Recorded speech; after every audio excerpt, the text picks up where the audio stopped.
నమస్తే. లోక్సభ ఎన్నికల వేళ తెలంగాణ రాష్ట్రంలో రాజకీయాలన్నీ కూడా వేడివేడిగా మారుతున్నాయి. అధికార పార్టీ, ప్రతిపక్ష పార్టీలన్నీ కూడా ప్రతి విమర్శలు చేసుకుంటున్నారు. సో బీజేపీ బీఆర్ఎస్ ఒకటే అని కాంగ్రెస్ వాళ్ళు అంటున్నారు. కాంగ్రెస్ బీజేపీ ఒకటే అని వీళ్ళు మాట్లాడుకుంటారు. ఒకసారి మాట్లాడదాం. అధికార ప్రతినిధి రామ్మోహన్ రెడ్డి గారు ఉన్నారు నాతో పాటు. అన్న నమస్తే. ముందుగా రాజకీయ పరిణామాలు కూడా వేడెక్కిపోతున్నాయి. మీరేమో వాళ్ళిద్దరు ఒకటి అంటున్నారు, వాళ్ళిద్దరేమో మీ ఇద్దరు ఒకటి అంటారు. అసలు ఏంటి, ఎవరిద్దరు ఒకటి? లోక్సభ ఎన్నికల్లో ఏం చేయబోతున్నారు? మీ ముందు ఉన్న అస్త్రాలు ఏంటి?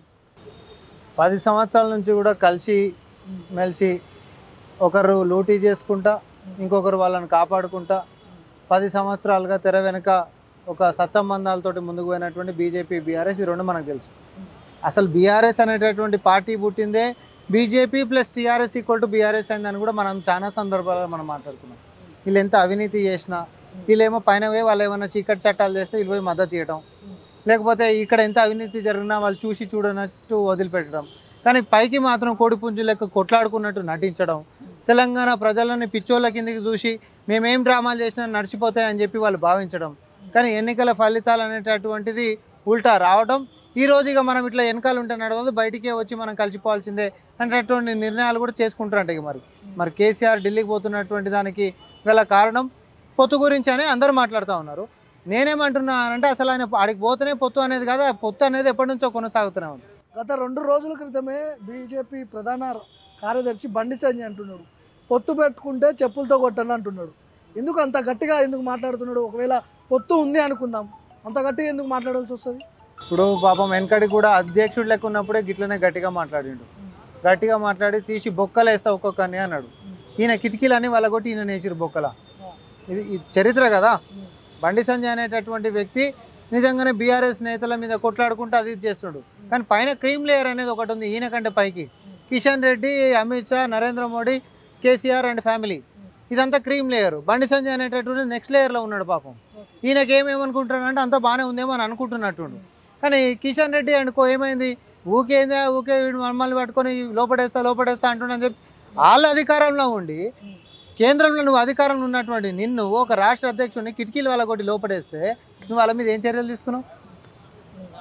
చెప్పులతోడు కొట్టిన దానికంటే ఎక్కువ పని అయింది కదా నీకు. నువ్వు ఈరోజు చెప్పులతోడు కొట్టిన మాత్రాన ఏం అర్థం ఉంటుంది చెప్పు. ఆ పైపెచ్చు నీ పదవి కూడా వీకేసేసి ఎవరైతే వాళ్ళకి మర్యాద ఇస్తాడో, లేకపోతే వాళ్ళ కోసమే మంత్రిత్వ శాఖ చేస్తున్నాడో, ఎవరినైతే కాపాడుతుండో ఆయననే తీసుకొచ్చి రాష్ట్ర అధ్యక్షుడు చేసినావు. నీ ముఖం మీద పెట్టుకుంటాడు. ఒకటి, రామ్మోహన్ రెడ్డి గారు బీఆర్ఎస్ రాష్ట్రంలో అధికారంలో లేదు, వాళ్ళు గెలిచినా కేంద్రంలో పెద్దగా పోయి చేసేది కూడా ఏం లేదు. బీఆర్ఎస్తో బీజేపీ ఎందుకు పొత్తు పెట్టుకుంటుంది? వాళ్ళకి వచ్చే లాభం ఏంటి అసలు? మంచి క్వశ్చన్, నేను చెప్తా. బీఆర్ఎస్ ఎట్లా పోయినా డెడ్ ఎండే. లోక్సభ ఎన్నికలు ఎప్పుడైనా ఒక ప్రాంతీయ పార్టీకి ప్రాధాన్యత ఎంతసేపు ఏముంటుందంటే ప్రాంతీయత, ఎమ్మెల్యేలను కాపాడుకోవడం ఉంటుంది, అండ్ వాళ్ళు చేసినటువంటి అవినీతిని కప్పిపుచ్చుకోవడం ఉంటుంది. ఈ రెండే ఉంటాయి. అయితే కేంద్రంలో బీజేపీ మాత్రం వీళ్ళతో ఎందుకు పోవాలని అనుకుంటారంటే సో దట్ ఒక ఎంట్రీ పాయింట్ దొరుకుతుంది. ఎప్పుడైనా బీజేపీ స్టైల్ ఆఫ్ ఫంక్షనింగ్ ఎట్లుంటుందంటే ఎక్కడైనా ఎంట్రీ లేనటువంటి ప్రాంతాలలో ఒక ప్రాంతీయ పార్టీతో పొత్తుకుపోతారు, తర్వాత ఆ పార్టీని మింగేసేస్తారు, అందులోనే విచ్ఛిన్నం చేస్తారు, నాయకులు ఇలా గుంజుకుంటారు. చూసారు షిండే ఫ్యాక్షన్ అన్నా లేకపోతే ఇంకోటి అని. అది ఎక్కడ తీసుకుపోయినా నువ్వు అదే పరిస్థితి ఉంటుంది. ఈడ కూడా ఇట్లా అయిపోయిందంటే కాంగ్రెస్ పార్టీతోటి తట్టుకోలేక కేసీఆర్ అనేటటువంటి బీఆర్ఎస్ పార్టీ ఈరోజు నోరు తెరిచి ఉన్నటువంటి అనకొండ లాంటి బీజేపీ నోట్లనే పోయి దాచుకుంటా ఉంటుంది. ఎటు మింగుడే. ఇవాళ కాకపోతే రేపైనా కూడా బీజేపీ అనేది బీఆర్ఎస్ని మింగేస్తుంది. ఎట్లా మింగేస్తుంది? ఏ కారణంతో? మిమ్మల్ని అవినీతి నుంచి నేను కాపాడతా అని అంటే మరేంది అంటే మాకు ఎంపీలు లేకుంటే మనే సార్ మా ఎమ్మెల్యేలను కాపాడు, మా మీద కేసులు కాకుండా చూడని చెప్పి మోకరిల్లేటటువంటిది కేసీఆర్ పార్టీ అవుతుంది. అంతకుమించి వేరేది ఏముంటుంది చెప్పు? ఇలువై పొడిచేదేమన్నా ఉందా పార్లమెంట్లో? నువ్వు అన్న క్వశ్చన్ నేను కూడా అంటున్నా. వీళ్ళకి అవసరం కూడా లేదు అది. బీజేపీ మీరు లోక్సభ మీరు తీసుకోండి సార్, కానీ మాకు అసెంబ్లీకి మాత్రం మాకున్న ఎమ్మెల్యేలని ఆయనతో కూడా మమ్మల్ని అంటే కనుమరు కాకుండా చూడండి, అవినీతి మీద చర్య లేకుండా చూడండి అంటాడు.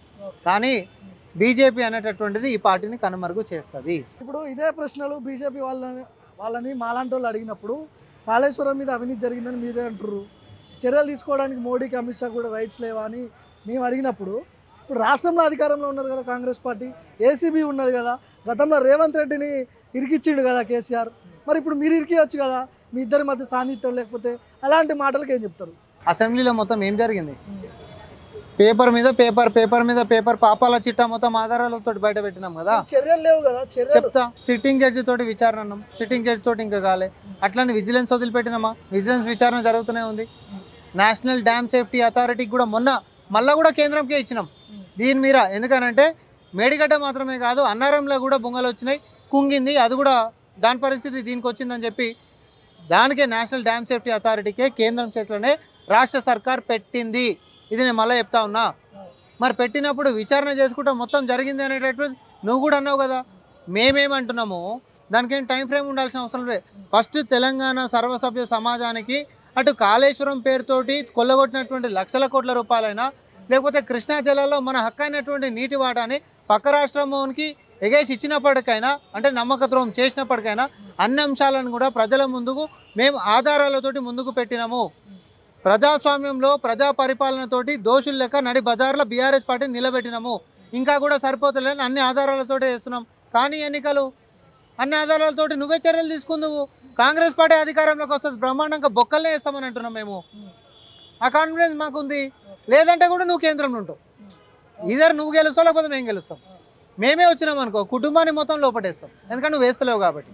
లేదు నువ్వే వచ్చినావు అనుకో, ఆ రోజు ఈ ఆధారాలు మంచిగో ఇన్ని రోజులేమో ఆధారాలు లేవు, కాంగ్రెస్ పార్టీ ఉత్తారోపణలు చేస్తుంది అని చెప్పి బీఆర్ఎస్ వాళ్ళు అనగానే వీళ్ళు చర్యలు లేవు, ఆధారాలు ఏమున్నాయని బీజేపీ వాళ్ళు డిబేట్లలో కూర్చొని మాట్లాడారు. 2018 ఎన్నికల కంటే ముంగటనే నీతి ఆయోగ్ నిధులను మళ్లించినప్పుడే పెద్ద కుంభకోణం జరిగింది, వీళ్ళందరినీ బొక్కలేస్తున్నామని చెప్పింది బీజేపీ. మళ్ళీ ఎన్నికలు వచ్చినాయి, ఎన్నికలు అయిపోయినాయి, మళ్ళీ కూడా ఓడిపోయారు. చర్యలు తీసుకుంటారా భార్గవ్? ఏంది ఇది? ఎన్నిసార్లు జనాలు ఒకసారి నమ్మితే నమ్మినోని తప్పు, అవునా కదా? ఇప్పుడు నేను నిన్ను మోసం చేస్తున్నాను అనుకో, ఫస్ట్ టైం మోసం చేస్తే ఎవరిని తప్పు అని అంటే నేను మోసం చేసిన తప్పు, కానీ రెండోసారి నువ్వు మోసపోయినావు అనుకో నీ తప్పు కదా. మళ్ళీ ఎట్లా నమ్మినవరు అని చెప్పి ప్రజల పరిస్థితి అదే ఉంది. బీజేపీ ఒకసారి మోసం చేసింది 10 ఏళ్ళు, మళ్ళీ ఎట్లా నమ్ముతాం? ఇక బీజేపీ మాజీ ఎమ్మెల్యే దీపాదాస్ మున్షి మీద చేసినటువంటి కమెంట్స్ ఏవైతే ఉన్నాయో, బెంచ్ కార్లో తిరుగుతున్నది, ఎవరైతే కొంతమంది రాజ్యసభలు ఆఫర్ చేసిర్రు, ఇలాంటి మాటలు ఎట్లా చూడవచ్చు? మీరు ఏం చెప్తారు దీనికి? గాలి మాటలు, పనికి మాలిన మాటలు అంటున్నాను. తీసుకున్నది ఎవరు, ఇచ్చింది ఎవరు అనేది పూర్తి ఆధారాలు నా దగ్గర ఉన్నాయంటుండు ఎన్వీఎస్ఎస్ ప్రభాకర్. ఈరోజు ప్రెస్ మీట్ పెట్టిండు, దాని తర్వాతనే ఏమి ఇచ్చిండు ఆధారం? ఓ కథా స్క్రీన్ ప్లే దర్శకం ఎస్ఎస్ రాజమౌళి లెవెల్ ఏదో సినిమా తీద్దాం అనుకోండు, అది ట్రైలర్ లాకుండా ముంగంటే మూలకు పడ్డది. నువ్వు ఇంత పొడుగు ప్రెస్ మీట్ పెట్టి చుట్టంతా తిప్పి ఆవకతంతా చెప్పినావు, చిటికెడంతా అదేంది చిత్తుకాయతం అంత ఆధారం చూపెట్టలేవు. ఎందుకు గాలి మాటలు ఎందుకు మాట్లాడాలి? ఇప్పుడు రాష్ట్ర ఇన్ఛార్జిని అలాంటి మాటలు మాట్లాడినప్పుడు కాంగ్రెస్ పార్టీ ఎందుకు సైలెంట్గా ఉంటుంది? సైలెంట్గా ఎందుకున్నాం? మేము ఖండించేసేసినాం, అంతకుమించి ఏం చేస్తాం? అంతకుమించి మేము ఏం చేస్తాం చెప్పు? ఉత్తగానే ఒర్రుతుంటాడండి, ఉత్తగా రోడ్డు మీద పోతుంటే ఎవడో ఒర్రుతుంటాడు మిమ్మల్ని చూసుకుంటా, ఎవడో పిచ్చోడపోయి అనుకొని వెళ్ళిపోతావా, ఆడ కూడా ఉండి నువ్వు కూడా ఒర్రుకుంటా కూర్చుంటావా? ఏం చేస్తావు నువ్వు చెప్పు, అవునా కదా? సపోజ్ చేతిలో రాయి పట్టుకొని పిచ్చోడు ఎగురుతూ ఉంటాడు, ఒకరికి కించపరచాలని కాదు, ఎగురుతుంటాడు, అది చేస్తావు అనుకో, నువ్వు కూడా పోయి ఇంకో రాయి పట్టుకొని ఎగురుతావాడా? అట్లాంటి పరిస్థితే ఉంది. ఈరోజు ఎన్వీఎస్ఎస్ ప్రభాకర్ చేసినటువంటి ఆరోపణలో ఏ రకంగా కూడా నిరాధారమైనటువంటివి, గాలి మాటలు మాట్లాడి ఏదో ప్రజల అటెన్షన్ పొందాలనేటటువంటి ప్రయత్నం చేసిన దాని లెక్కన మేము చూస్తున్నాం తప్ప, దీపాదాస్ మున్షి గారి గోటికాడికి కూడా ఆయన వనికిరాడు పరిపాలనలో. ఈరోజు ఆమె ఇక్కడికి వచ్చింది, ఇన్ఛార్జ్ లెక్క క్రియాశీలక పాత్ర పోషించింది, ఈ యొక్క రాష్ట్రంలో కాంగ్రెస్ పార్టీని అధికారంలోకి తీసుకొని వచ్చింది, మళ్ళీ కూడా బాధ్యతలలో ఆమె ఉన్నది. ఆమె అందరినీ ఒక మహిళ లెక్క మనం గౌరవించుకుంటున్నాం. మీ పార్టీలో ఎప్పుడైనా కూడా ఒక మహిళను సెకండ్ సిటిజన్ లెక్కనే చూస్తుర్రు. అంతెందుకు అయోధ్య రామ మందిరానికైనా లేకపోతే పార్లమెంటు భవన ప్రారంభోత్సవానికైనా ఒక మహిళా రాష్ట్రపతిని పిలిచిన పాపన వేరా మీ బతుకులకి? మీరు మాట్లాడతారు ఒక మహిళ అని అంటే, ఒక మహిళ మంచిగా జరుగుతుంది, ఆమె జీవితంలో పైకి వస్తుంది అంటే ఓర్వలేనటువంటి వాళ్ళు కదా, అందుకని ఇట్లాంటి మాటలు మాట్లాడతారు.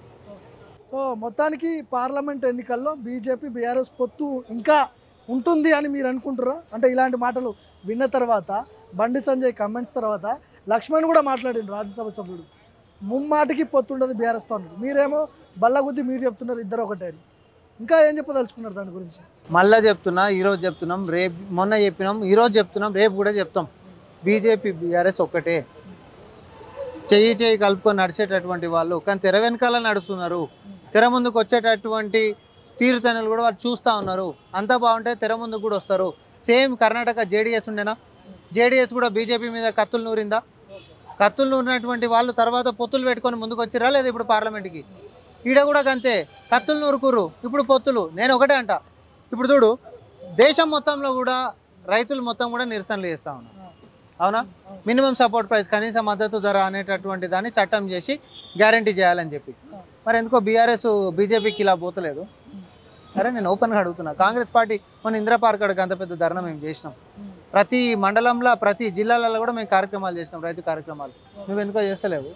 రైతు పక్షపాతివే కదా, ఎందుకు చేయలేవు? గెలవకంటే ముంగట మద్దతు పలికినోనివి నువ్వు అధికారంలో ఉన్నప్పుడు. ఓడిపోయినాక కూడా వాళ్ళు చేస్తున్నటువంటి వాళ్ళకి వ్యతిరేకంగా పోకుండా ఉన్నటువంటివి. ఇంతకు మించిన ఆధారం ఏం చూపెట్టాలి? నీ బిడ్డ కథ దాకా నేను రానిగా. ఇంకోటి చెప్తున్నా, లాస్ట్ వీళ్ళు ఏడు దాకా తెగిస్తారంటే ఇక మన ఇద్దరిని కలిసే ఉంటురు అనేటటువంటి ప్రజలు నమ్ముతురు. మనం కొంచెం శత్రువు లెక్క నటించాలి కాబట్టి ఏదైనా చేయాలి అని చెప్పి లాస్ట్కి కవితను ఒక 2-3 రోజులు లోపలికి వేసే ప్రయత్నం ఉంటే వేస్తుండొచ్చు. అది కూడా చెప్తున్నా, అదైతే చెప్తున్నాను. ఒక 2-3 రోజులు మాత్రం లోపల వేసే ప్రయత్నం చేస్తుండొచ్చు. ఎన్నికల కంటే జస్ట్ బిఫోర్ ఎన్నికలు అయిపోయిన దాకా ముందే బిడ్డకి చెప్పి పెడుతుండొచ్చు తండ్రి కూడా. ఇక మనని ఎటు నమ్ముతలేరు, వాళ్ళు మనం ఒకటి అంటారు. అన్నాధారాలతో ఒక నీది ఉంది, లేకపోతే నేను పోవాల్సి వస్తుంది, ఎన్నికలు చూసుకోవాలి కాబట్టి నువ్వు ఒక వారం రోజులు వేరే బిడ్డ అని చెప్తుండొచ్చు. ఇది మాత్రం మనం చూస్తుండొచ్చు. కృష్ణా జలాల మీద కూడా ఏదో పోరాటం చేస్తూ ఉంటుండు కదా కేసీఆర్. మొన్న నల్గొండలో బహిరంగ సభ పెట్టిండు, కేఆర్ఎంబీకి అప్పచెప్పడం, దాన్ని వ్యతిరేకిస్తూ ఇవన్నీ కొన్ని యాక్టివిటీస్ చేస్తున్నారు. ఇది ఏదన్నా ఎఫెక్ట్ పడుతుందా మీ మీద? మనకు రావాల్సినటువంటి వాటా గురించి నువ్వు కొట్లాడలే, అవతలోడు ఎత్తుకొని పోతుంటే సప్పట్లు కొట్టి ప్రోత్సహించినటువంటివి. మన అసంపూర్ణంగా ఉంటున్నటువంటి ప్రాజెక్టులను నువ్వు పూర్తి చేయలే, కొత్త ప్రాజెక్టులను నిర్మించినటువంటి దాఖలాలు లేవు. పైపెచ్చు తెలంగాణ ప్రజలకు మొత్తం అబద్ధాలు చెప్పి మళ్ళీ కూడా కాంగ్రెస్ పార్టీ మీద బురదెత్తి పోద్దామనే ప్రయత్నం చేసినందుకే కదా మన అసెంబ్లీ సాక్షిగా ఆధారాలు చూపించి మీ బట్టలు కూడా తీసింది, ఉల్టాపల్టా యాలాడ తీసింది. అవి ఎందుకో నిజాలకి మీరు అబద్ధాలతోటి కౌంటర్లు ఇవ్వలేకపోయినరు. ఫస్ట్ రోజేమో గాయ చేసి వదిలిరు, తర్వాత ఆధారాలతో ముందుకు వచ్చినప్పుడు ఎక్కడ పోయారు? మీరు చేసినటువంటి ద్రోహం అంతా ఇంత కాదు.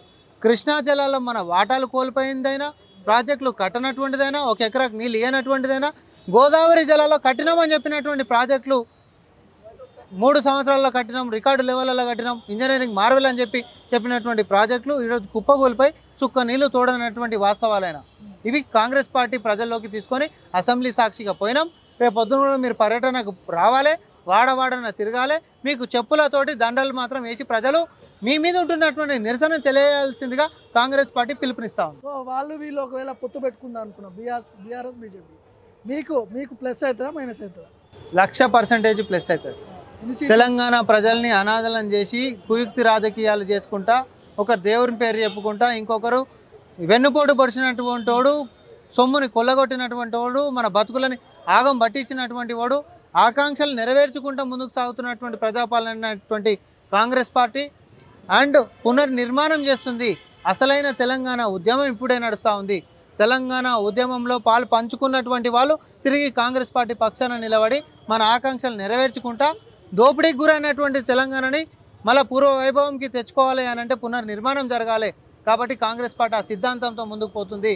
సో మన తెలంగాణ, మన హక్కులు, మన వాటా, మన కొలువులు, మన నీళ్లు, మన నిధులు, మన నియామకాలు, అన్ని అంశాలు నినాదాలు అసలైన ఉద్యమం కాంగ్రెస్ పార్టీ అధికారంలో ఉండి నడిపించబోతుంది. థ్యాంక్ యూ అండి రామ్మోహన్ రెడ్డి. సో ఇది మొత్తానికి పార్లమెంట్ ఎన్నికల వేళ ఖచ్చితంగా బీఆర్ఎస్ బీజేపీ ఒకటి కాబోతున్నాయి. ఎన్ని ఎత్తుగడలు వేసినా కూడా ఖచ్చితంగా కాంగ్రెస్ పార్టీనే ఇక్కడ అత్యధిక సీట్లు గెలవబోతూ ఉందని రామ్మోహన్ రెడ్డి గారు చెప్తున్నారు. చూద్దాం, పెద్దగా టైం కూడా లేదు. ఒకవైపు బీఆర్ఎస్ నీటి కృష్ణా జలాలపై వాళ్ళు పోరాటం చేస్తామని వాళ్ళు కూడా చెప్తున్నారు. ఇటు బీజేపీ కూడా వాళ్ళ పోరాటం చూద్దాం ఏం జరగబోతుందో.